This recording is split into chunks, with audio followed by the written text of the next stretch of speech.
अविनाश काकड़े आपको सभी को 2564वीं बौद्ध जयंती की शुभकामनाएं। विज्ञान का धर्म और धर्म का विज्ञान समझाने वाले बौद्ध को हम सब स्मरण करते हैं, नमन करते हैं। कोरोना के इस अंधकार में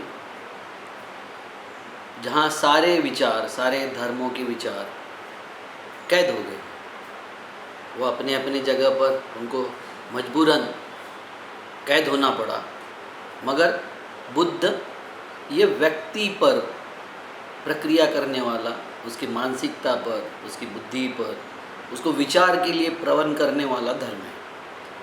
ऐसा एक धर्म है कि जो सवाल पूछने के लिए आपको प्रेरित करता है, ये क्यों हो गया, कैसे हो गया, किस तरीके से जाएगा। अन्य धर्म आपको सवाल नहीं पूछने देते और बुद्ध सवाल के सिवा और कुछ नहीं बोलते कि सवाल पूछिए, स्वयं से सवाल पूछिए, जो आपको समझा रहा है उससे सवाल पूछिए। तो आपकी उत्सुकता जब तक शांत नहीं होती, जब तक सवाल पूछने की अनुमति देने वाला ये एकमेव ऐसा धर्म है जिसको कहते हैं हम बुद्ध धर्म। अब ये बुद्ध धर्म है या आचरण पद्धति है, क्योंकि 2500 साल पहले जो बात उन्होंने बोला था वही बात आज भी ऐसी लगती है कि अभी के लिए है, क्योंकि ये हमारे ऊपर बोली हुई बात है।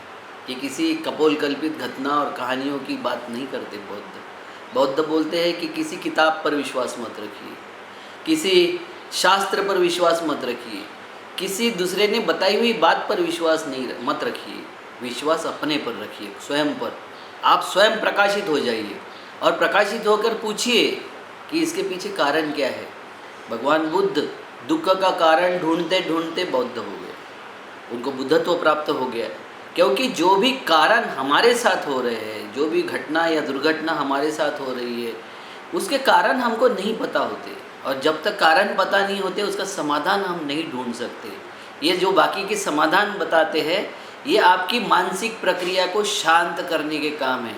चाहे आपसे कोई भी कर्मकांड करवा ले, वो कर्मकांड इसीलिए करवाए जाते हैं कि आपको एनेस्थीसिया का काम करे, आपको उस वक्त वो भुला दे, आपके दुख को भुलाने का काम। बुद्ध भुलाने का काम नहीं करते, उपाय समझाते हैं, उपाय बताते हैं। जैसे हमारे यहाँ उपनिषद कहते हैं कि ईश्वर निर्गुण निराकार है।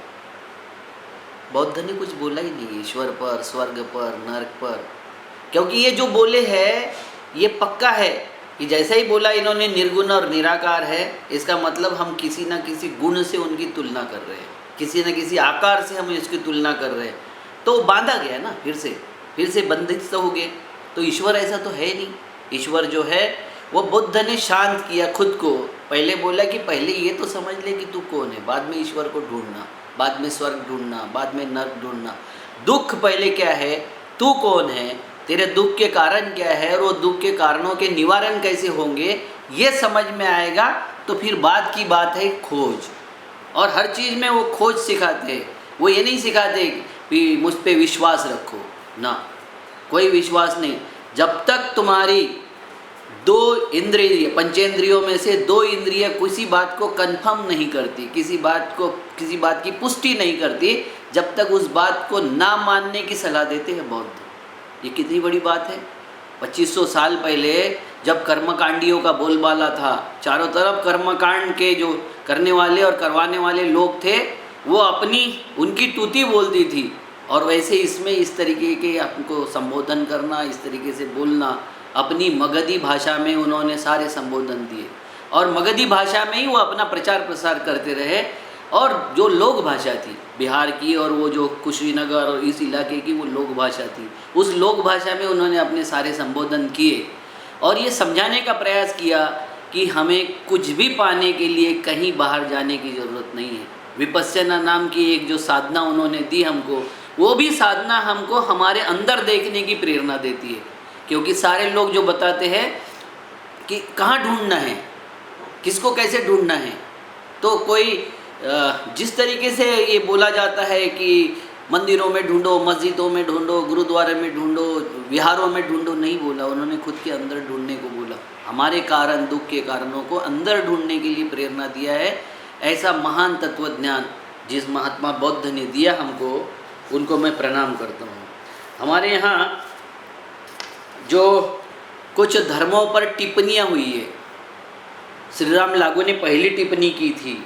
उन्होंने कहा था कि मेरी सोच में अब इसको रिटायर्ड होना जाना चाहिए, भगवान को रिटायर्ड हो जाना चाहिए।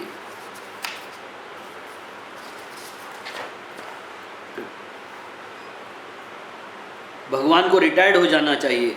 डार्विन और हिंगबोसान ने उसकी जो पहला रेणु, अणु, रेणु, परमाणु, त्रिगुणात्मक जो सृष्टि है हमारी, वो त्रिगुणात्मक सृष्टि में से अणु, रेणु और परमाणु, इसमें से हिंगबोसान ने बताया कि कैसे सृष्टि का निर्माण हुआ होगा, उसकी एक कल्पना उनको आई।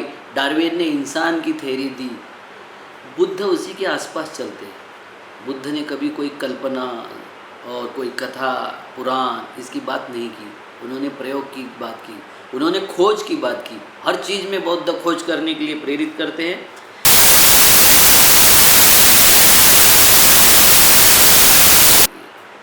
बुद्ध ने 2500 साल पहले कहा था कि जब ज़रूरत पड़ेगी देख लेंगे। पहले जिस बात की ज़रूरत है उसको ढूंढने की ज़रूरत है, और पहले है हमारे दुखों के कारणों को ढूंढने की ज़रूरत।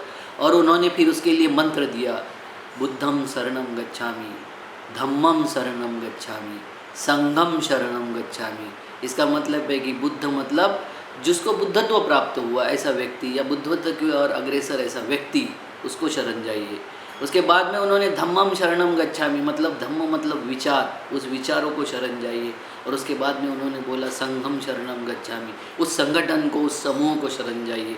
उन्होंने पहले व्यक्तित्व निर्माण का काम किया, उसके बाद में विचार निर्माण का काम किया, उसके बाद में उन्होंने संघ निर्माण का काम किया। मगर व्यक्ति के विचार, व्यक्ति निर्माण कैसे होगा? तो स्वयं प्रकाशित होने से व्यक्ति निर्माण होगा, किसी के दूसरे के प्रकाश देने से नहीं होगा। हमारे एक कहावत है कि उंडेले हुए पानी से कभी गंगा नहीं बहती। उसी तरीके से अगर आपको स्वयं प्रकाशित होना होगा तो हमको हमारे अंदर हमारी खोज करना पड़ेगा, जब भी हम प्रकाशित हो सकते हैं।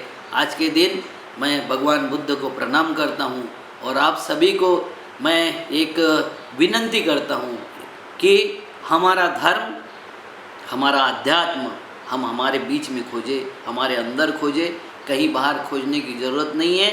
और यही हर धर्म की शिक्षा है कि स्वयं अच्छे हो जाओ। कोई धर्म ये नहीं सिखाता कि दूसरे धर्मों को पहले सिखाओ। हम क्या करते हैं? हम स्वयं नहीं सीखते कुछ भी, हम स्वयं सीखना नहीं चाहते और दूसरे को सुधारने के लिए निकल पड़ते हैं। हमारी यही कमी यही है। बुद्ध ने उसको पिन पॉइंट किया है। उन्होंने बिल्कुल उसी जगह उंगली रखा है, दुखती रग पर उंगली रखा है, और उन्होंने बताया है कि सुधरना तुमको है। स्वयं को सुधार लो तो दुनिया सुधर जाएगी, और दुनिया को सुधारने निकलोगे तो आप कभी नहीं सुधर सकते, और दुनिया सुधारना आपके बस में